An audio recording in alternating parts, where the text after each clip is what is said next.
Hello students, class 7th science में हमने chapter number 7 पढ़ा था जिसका नाम था मौसम, जलवायु तथा जलवायु के अनुरूप जंतुओं द्वारा अनुकूलन।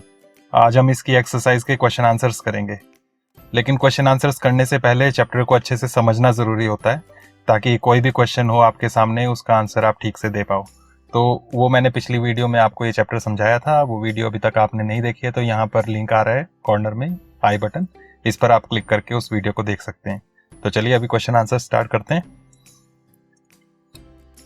फर्स्ट क्वेश्चन है, उन घटकों के नाम बताइए जो किसी स्थान के मौसम को निर्धारित करते हैं। मौसम को कौन कौन से घटक निर्धारित करते हैं, किसके हिसाब से मौसम जो है वो चेंज होता है, बदलता है, तो वो कौन कौन से घटक हैं उनके नाम देने आपने। तो वो आंसर बनेगा आपका तापमान, आर्द्रता, वर्षा, पवन वेग आदि किसी स्थान के मौसम को निर्धारित करते हैं। तापमान, टेम्परेचर, कितना गर्म है कितना ठंडा है। आर्द्रता, हवा में नमी कितनी है। वर्षा, बारिश कितनी होती है, कम हो रही है, ज़्यादा हो रही है। और पवन वेग, हवा जो चल रही है, वायु, उसका स्पीड कितनी है, कितनी तेज़ी से चल रही है, इसके हिसाब से मौसम निर्धारित होता है। सेकंड क्वेश्चन है, दिन में किस समय ताप के अधिकतम और न्यूनतम होने की संभावना होती है। तो दिन में किस टाइम अधिकतम तापमान होता है और किस टाइम न्यूनतम होता है, सबसे कम और सबसे ज़्यादा, तो वो पूछा हुआ है यहाँ पर। तो इसका आंसर बनेगा, दिन का अधिकतम तापमान सामान्यतः दोपहर बाद और न्यूनतम तापमान प्रातः होता है। तो सबसे ज़्यादा तापमान, सबसे ज़्यादा गर्म दिन में कब होता है, तो वो दोपहर के आसपास, दोपहर के बाद।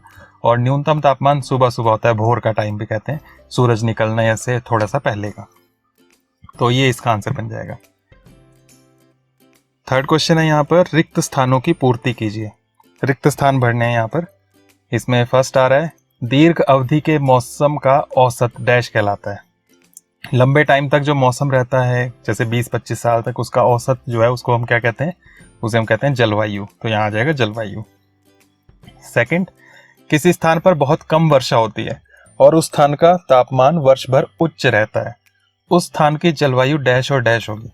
तो बहुत कम बारिश हो रही है और तापमान जो है वो उच्च रहता है, तापमान ज़्यादा गर्म है, तो गर्म भी है, बारिश भी ज़्यादा हो रही है, तो उस हिसाब से क्या बनेगी जलवायु, वो हम लिखेंगे गर्म। तापमान उच्च रह रहा है इसलिए गर्म, और वर्षा ज़्यादा नहीं हो रही है, कम हो रही है, इसलिए शुष्क, सूखा। तो गर्म और शुष्क होगी। थर्ड है, चरम जलवायु परिस्थितियों वाले पृथ्वी के दो क्षेत्र डैश और डैश हैं। चरम जलवायु परिस्थितियां, जहां पर जो है बहुत ठंड या बहुत ज़्यादा गर्मी पड़ती है, तो ऐसे दो क्षेत्र कौन से हैं, तो उनके बारे में हमने इस चैप्टर में पढ़ा है, ध्रुवीय क्षेत्र और उष्णकटिबंधीय क्षेत्र। ध्रुवीय क्षेत्रों में बहुत ठंड होती है और उष्णकटिबंधीय क्षेत्रों में बहुत गर्मी होती है और साथ में वर्षा काफ़ी होती है। अब नेक्स्ट क्वेश्चन है, क्वेश्चन नंबर 4 यहाँ, निम्नलिखित क्षेत्रों की जलवायु का प्रकार बताइए।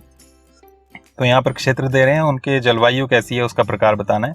फर्स्ट है जम्मू एवं कश्मीर। जम्मू एवं कश्मीर की जलवायु जो है वो कैसी है, तो जम्मू और कश्मीर जो है वहाँ पर ना ज़्यादा गर्मी होती है ना ज़्यादा ठंड होती है और बारिश भी मध्यम होती है, तो इसलिए इसका यहाँ पर जलवायु जो बनेगी वो मध्यम गर्म और मध्यम आर्द्र होगी। ख, केरल। केरल में गर्म और आर्द्र, गर्मी बहुत होती है और वर्षा भी बहुत होती है, तो गर्म और आर्द्र। वर्षा ज़्यादा हो रही है इसलिए आर्द्रता ज़्यादा होती है, हवा में नमी ज़्यादा होती है, समुद्र के किनारे भी है साथ में। राजस्थान, राजस्थान में गर्म और शुष्क, क्योंकि वहाँ बारिश बहुत कम होती है। और उसके बाद है उत्तर पूर्व भारत, यहाँ वर्षा बहुत होती है इसलिए आर्द्र होगा। तो ये इसका आंसर बन गया। क्वेश्चन नंबर 5 है, मौसम और जलवायु में से किस में तेजी से परिवर्तन होता है। तो मौसम में जल्दी बदलाव होता है या जलवायु में, तो इसका आंसर बनेगा मौसम में तेजी से परिवर्तन होता है। मौसम जल्दी जल्दी बदलता है, रोज बदलता है, सुबह अलग होता है, शाम को अलग होता है। जलवायु 20-25 साल तक मौसम के औसत की बात करते हैं उसमें। 6th क्वेश्चन है, जंतुओं की कुछ विशेषताओं की सूची नीचे दी गई है। प्रत्येक विशेषता के लिए यह बताइए कि वह उष्णकटिबंधीय वर्षावन अथवा ध्रुवीय क्षेत्र में से किसके लिए अनुकूलित है। क्या आप समझते हैं कि इनमें से कुछ विशेषताएं दोनों क्षेत्रों के लिए अनुकूलित हो सकती हैं। तो यहाँ पर कुछ विशेषताएं दे रहे हैं जंतुओं की, आपने बताना है वो किस क्षेत्र का हो सकता है जंतु। फर्स्ट है, इसमें आहार मुख्यतः फल है, तो फल खाने वाला कोई जंतु है वो कहाँ रहता होगा, तो वो ध्रुवीय क्षेत्र में रहेगा या उष्णकटिबंधीय वर्षावन में। तो वर्षावन में ही वन होंगे, वहीं पर फल मिलेंगे। ध्रुवीय क्षेत्र में बर्फ होती है, वहाँ पौधे बहुत कम होते हैं, तो इसलिए वहां फल नहीं मिल पाएंगे। तो फल खाने वाला जंतु कहाँ जिंदा रहेगा? वो रहेगा उष्णकटिबंधीय वर्षावन में, तो वहां के लिए ही वो अनुकूलित है। ख है सफेद बाल और या फर। तो सफेद रंग के बाल या फर कहाँ पर होगा? मोटे बाल हैं, सर्दी से बचने के लिए सफेद रंग है। सफेद रंग इसलिए है ताकि वो बर्फ में छिप पाए आसानी से, तो वो ध्रुवीय क्षेत्र में होगा। प्रवास की आवश्यकता, कौन से जंतु को प्रवास की आवश्यकता पड़ेगी? जो बहुत ठंड में होंगे, जहां पर बहुत ज्यादा ठंड पड़ती हो, ताकि उनको वहां से ठंड से बचने के लिए कहीं और जाना पड़े, तो ये ध्रुवीय क्षेत्र के निवासी होंगे। नेक्स्ट है तीव्र स्वर ध्वनि, तेज आवाज। तो तेज आवाज वाले जंतु कहाँ होते होंगे? तो वो भी उष्णकटिबंधीय वर्षावन में।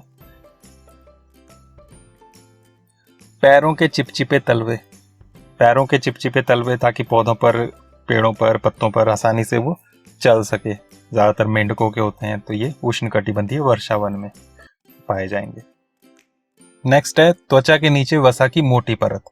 तो त्वचा के नीचे वसा यानी कि चर्बी की मोटी परत है, वो ठंड से बचने के लिए होगी, तो वो ध्रुवीय क्षेत्रों में पाया जाएगा। उसके बाद नेक्स्ट है चौड़े और बड़े नखर। तो चौड़े और बड़े नखर यानी कि नाखून, चौड़े हैं पैर और बड़े नाखून हैं, तो ये कहां पर होगा? बर्फ में चलने के लिए इससे आसानी होगी, तो ये ध्रुवीय क्षेत्र में होगा। चटक रंग, चटक रंग, लाल पीला इस तरह के रंग। सफेद रंग होता है ज्यादातर ध्रुवीय क्षेत्र वाले में रहने वाले जंतुओं का। चटक रंग होगा जहां जंगल है, वन है, तो ये उष्णकटिबंधीय वर्षावन में पाए जाएंगे इस तरह के जंतु, ताकि वो पेड़ पौधों के पीछे आसानी से छिप सके, फूलों के पास आसानी से छिप सके, उसको कोई शिकारी ना देख पाए। नेक्स्ट है मजबूत पूंछ।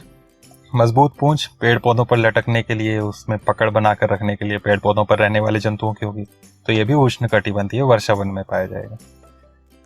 लंबी और बड़ी चोंच, ये भी हमने बात की थी। लंबी और बड़ी चोंच वाले पक्षी जो है वो दूर से ही छोटे छोटे पौधों के फल जो है उनको तोड़ सकते हैं, तो ये भी उष्णकटिबंधीय वर्षावन में रहने वाले जंतुओं का होगा। तो इस तरह से इसका आंसर बनेगा। उसके बाद 7वां क्वेश्चन है उष्णकटिबंधीय वर्षावन जंतुओं की विशाल जनसंख्या को आवास प्रदान करते हैं। यह समझाइए कि ऐसा क्यों है। तो उष्णकटिबंधीय वर्षावन में बहुत सारे जंतु रहते हैं, ज्यादातर जो पशु पक्षी हैं वो वहीं रहते हैं, लगभग हर तरह की प्रजाति पशु पक्षियों की पाई जाती है। तो वो क्यों है, वहां पर क्यों रहते हैं ज्यादा पशु पक्षी? तो उसका आंसर क्या बनेगा कि अनुकूल जलवायु परिस्थितियों, गर्म और आर्द्र के कारण उष्णकटिबंधीय वर्षावन जंतुओं की विशाल जनसंख्या को आवास प्रदान करते हैं। तो वहां पर अनुकूल परिस्थितियां जलवायु की कौन कौन सी? गर्म और आर्द्र। वहां की जलवायु गर्म है, आर्द्र है, और ये जंतुओं के लिए अनुकूल होती है। इसमें जंतु रहना पसंद करते हैं। वहां पर भोजन की कमी नहीं होती, सब कुछ आसानी से मिल जाता है, रहने के लिए जगह आसानी से मिल जाती है, इसलिए जंतु यहाँ पर रहते हैं। इसलिए यहाँ पर जो है विशाल जनसंख्या पाई जाती है जंतुओं की। तो ये बस अनुकूल जलवायु परिस्थितियां लिखा हमने, गर्म और आर्द्र, और उसके बाद जो ये सेकंड लाइन है इसकी, उष्णकटिबंधीय वर्षावन जंतुओं की विशाल जनसंख्या को आवास प्रदान करते हैं, ये पूरा का पूरा क्वेश्चन में सही है। तो क्यों है उसके लिए आपने बस इतना याद रखना है, अनुकूल जलवायु परिस्थितियां। और कौन सी परिस्थितियां उष्णकटिबंधीय वर्षावनों की? वो है गर्म और आर्द्र। नेक्स्ट क्वेश्चन है उदाहरण सहित समझाइए कि किसी विशेष जलवायु परिस्थिति में कुछ विशिष्ट जंतु ही जीवन यापन करते क्यों पाए जाते हैं। तो अलग अलग परिस्थितियों में अलग अलग टाइप के जंतु रहते हैं, वो क्यों रहते हैं उसका उदाहरण के साथ समझाना है। तो इसका आंसर ये बनेगा, जंतु उन परिस्थितियों के लिए अनुकूलित होते हैं जिनमें वे वास करते हैं, इसलिए किसी विशेष जलवायु परिस्थिति में कुछ विशिष्ट जंतु ही जीवन यापन करते पाए जाते हैं। तो अनुकूलित वहीं के लिए होते हैं जहां पर वो रहते हैं। पहली लाइन ये लिखी हमने, और दूसरी लाइन तो यहीं से लिखी हमने जो क्वेश्चन में है। तो किसी विशेष परिस्थिति में विशेष जंतु इसलिए पाए जाते हैं क्योंकि वो वहां रहने के लिए अनुकूलित होते हैं। इसका उदाहरण भी देना है, तो उदाहरण पहला हो गया ये ध्रुवीय भालू।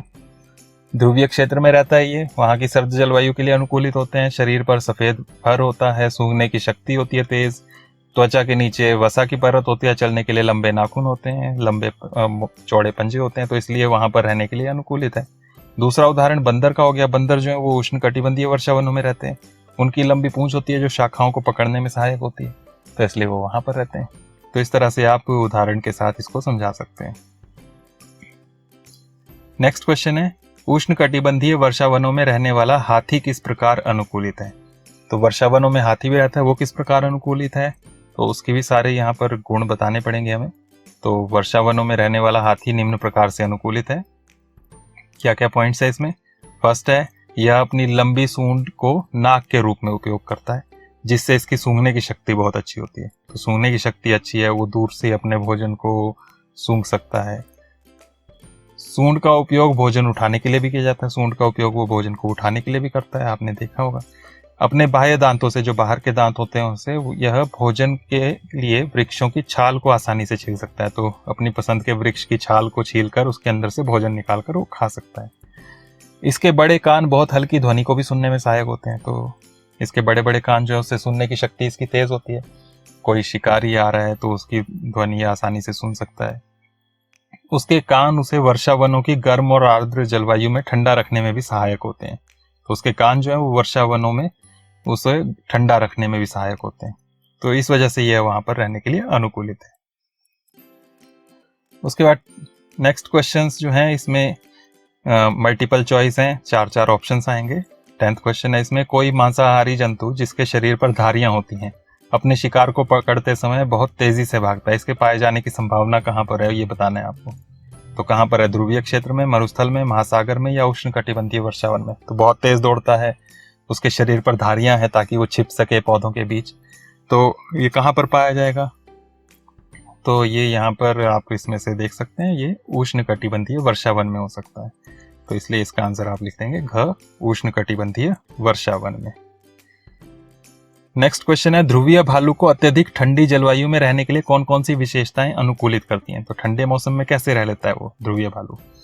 तो उसके लिए कौन सी विशेषताएं हैं उसके पास? श्वेत बाल, फर, त्वचा के नीचे वसा, तीव्र सूंघने की क्षमता, या ख, पतली त्वचा, बड़े नेत्र, श्वेत फर या बाल, और ग है लंबी पूंछ, मजबूत नखर, सफेद बड़े पंजे, और घ है श्वेत या सफेद शरीर, तैरने के लिए पंजे और श्वसन के लिए क्लोन। तो इसका राइट आंसर हो जाएगा ये ग। श्वेत बाल है उसके, सफेद फर है, साथ में त्वचा के नीचे वसा है, सूंघने की तेज शक्ति है। ख जो है उसमें पतली त्वचा है, पतली त्वचा हो ही नहीं सकती ठंड से बचने के लिए। ग में जो है लंबी पूंछ की बात की है, लंबी पूंछ जो है वो जंगल में पेड़ों पर चढ़ने के लिए, पेड़ों से लटकने के लिए चाहिए। घ जो है इसमें लास्ट में श्वसन के लिए क्लोम की बात की है, गिल की बात की है, जो मछलियों में होती है पानी के अंदर सांस लेने के लिए। तो वो समुद्र के अंदर रहने वाले जंतुओं में होगा। तो यहाँ पर इसका आंसर हो जाएगा क, श्वेत बाल या फर, त्वचा के नीचे वसा, तीव्र सूंघने की क्षमता। नेक्स्ट क्वेश्चन है, निम्न में से कौन सा विकल्प उष्णकटिबंधीय क्षेत्र का सर्वश्रेष्ठ, सबसे अच्छा वर्णन करता है? तो उष्णकटिबंधीय क्षेत्र का वर्णन इनमें से कौन सा ऑप्शन सही करता है?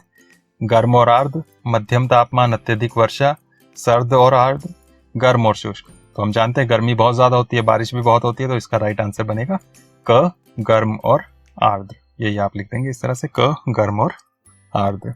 तो इस तरह से यहाँ ये क्वेश्चंस खत्म होते हैं। Thank you. इनको आप समझ के अच्छे से नोट करें और साथ में इस वीडियो को लाइक, शेयर और सब्सक्राइब भी जरूर करें। नेक्स्ट वीडियो में हम नेक्स्ट चैप्टर करेंगे। Thank you.